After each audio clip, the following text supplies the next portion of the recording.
Assalamualaikum warahmatullahi wabarakatuh.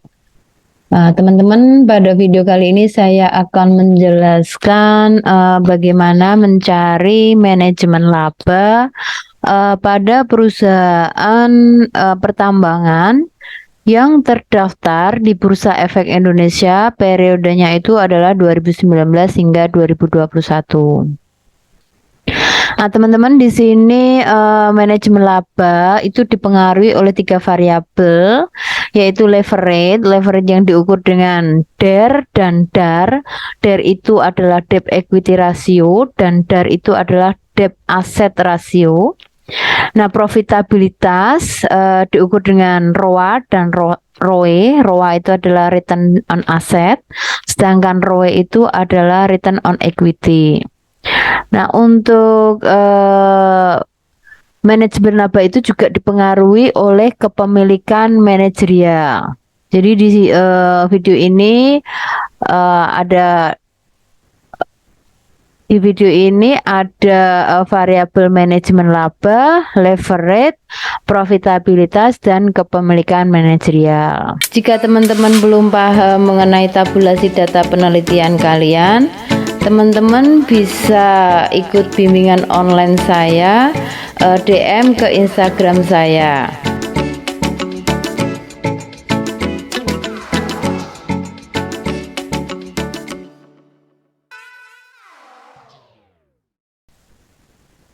Oke teman-teman, pertama kali kita akan mencari populasi terlebih dahulu. Saya akan mencari populasinya.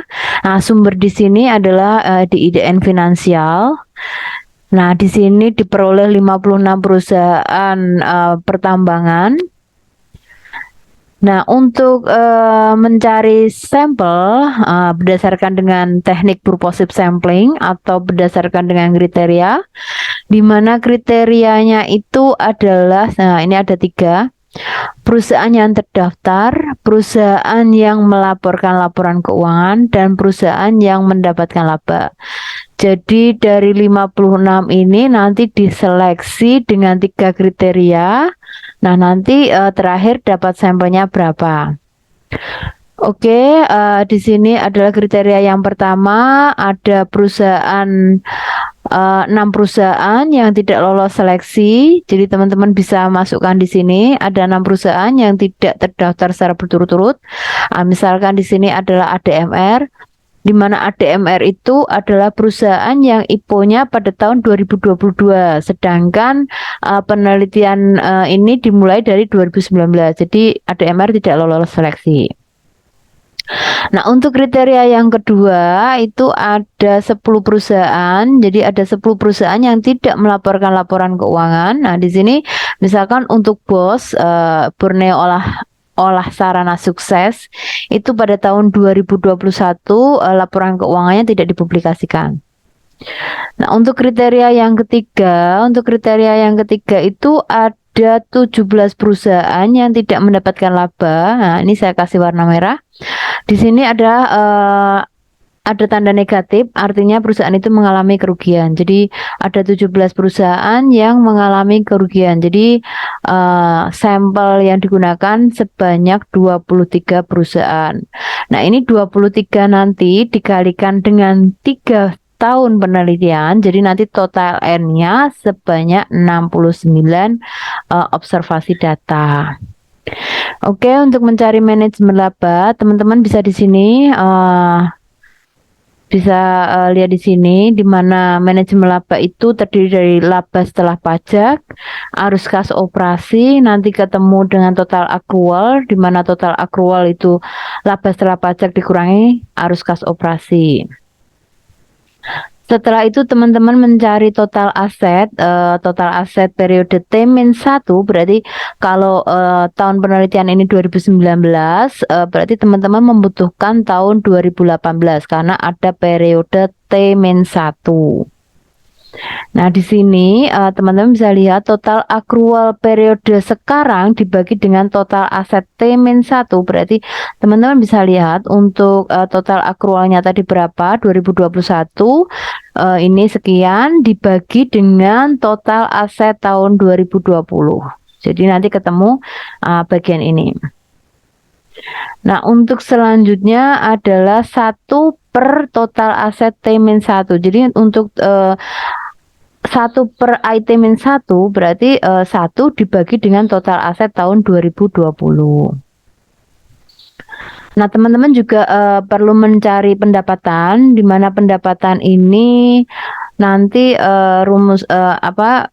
membutuhkan periode T-1 juga, karena teman-teman memerlukan perubahan pendapatan, di mana perubahan pendapatan berarti pendapatan 2021 dikurangi pendapatan tahun 2020. Itu untuk mencari perubahan pendapatan 2021. Nah, di sini nanti perubahan pendapatan dibagi dengan total aset T-1. Nah, begitu pula untuk piutang. Piutang teman-teman juga perlu membutuhkan periode tahun sebelumnya.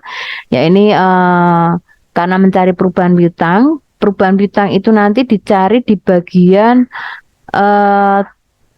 piutang usaha. Jadi nanti kalau di laporan keuangan ada piutang usaha pihak ketiga atau relasi, nanti tinggal dijumlahkan saja.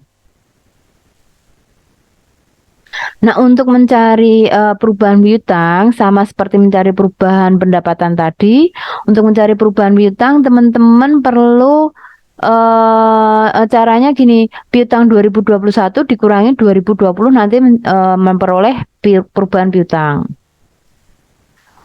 Nah, untuk perubahan piutang dibagi I-1 berarti perubahan piutang 2021 dibagi dengan total aset T-1, berarti total aset 2020.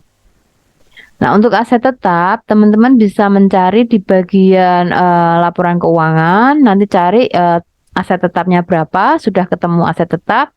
Nah, untuk PPIT per AIT-1 berarti aset tetap 2021 dibagi dengan total aset 2020. Nah, kalau sudah ketemu ini semua, nanti tinggal diregreskan. Nah, kalau regresi ini nanti sudah ketemu nilai betanya untuk X1, X2, X3 tinggal dimasukkan di sini. Nah, ini untuk beta X1 sekian dikalikan dengan U7. U7 tadi adalah total accrual. U7 itu adalah 1 per total aset T-1, berarti 1 per I-1. Nah, untuk rumus yang kedua, untuk beta yang kedua itu adalah perubahan pendapatan. I7 itu adalah perubahan pendapatan per I-1 dikurangi dengan perubahan piutang I-1.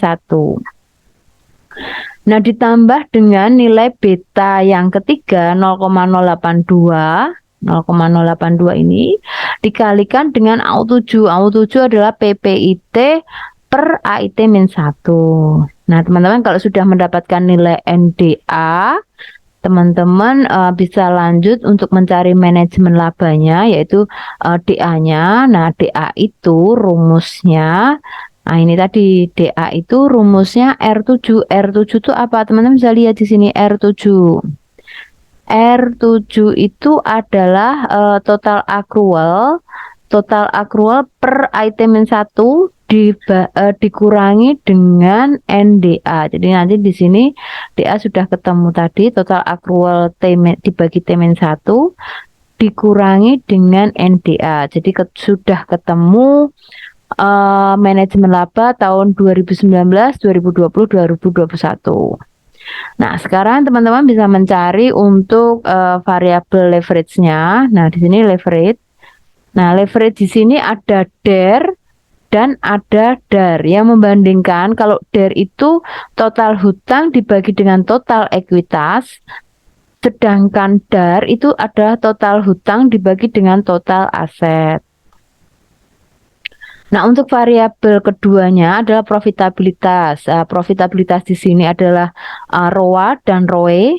Nah, ROA itu yang membedakan, ROA itu adalah laba bersih setelah pajak dibagi dengan total aset, sedangkan ROE itu adalah laba bersih setelah pajak dibagi dengan total ekuitas. Nah, untuk variabel yang terakhir adalah kepemilikan manajerial. Nah, ini adalah jumlah kepemilikan manajer dibagi dengan total kepemilikan saham yang ada pada perusahaan itu. Jadi nanti misalkan untuk perusahaan ini tahun 2021 kepemilikan manajernya sekian dibagi dengan jumlah saham yang beredarnya sekian. Nanti ketemu untuk kepemilikan manajernya 0,124. Demikian teman-teman, sudah saya share mengenai bagaimana cara mencari manajemen laba pada perusahaan pertambangan tahun 2019 hingga 2021. Semoga bermanfaat. Wassalamualaikum warahmatullahi wabarakatuh.